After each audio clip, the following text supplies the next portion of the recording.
Hey guys, I'm going to show you how to fix this problem on Windows 11 operating system. In the first step, go to search bar and type here File Explorer options.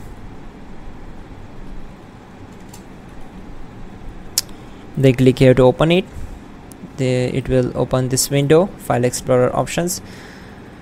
Now from privacy section we need to select clear, and once done we need to just click on OK. Then simply open task manager. Once we are here, we need to just locate file explorer.exe. Just scroll down and find out file explorer.exe. So here it is. Simply select it and right click on it and select end task. So you can see the changes. To fix it, simply you can select run new task and type here explorer.exe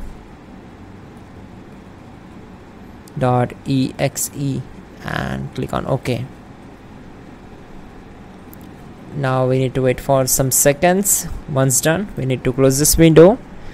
Then simply go to search bar, type msconfig. We need to open system configuration.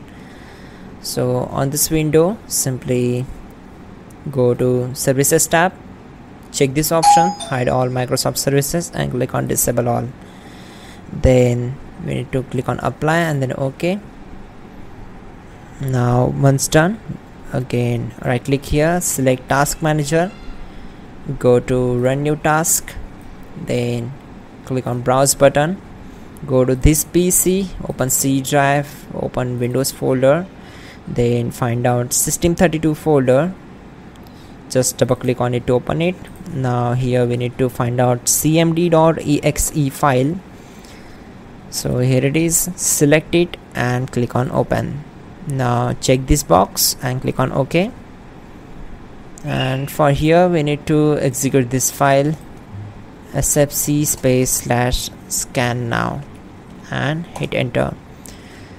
So this process will take some time to complete complete process, so we need to wait for some time. Once done, you need to type exit to close the command prompt window and restart your system. That's it guys, your problem will be solved and you're good to go. Don't forget to like and subscribe our channel.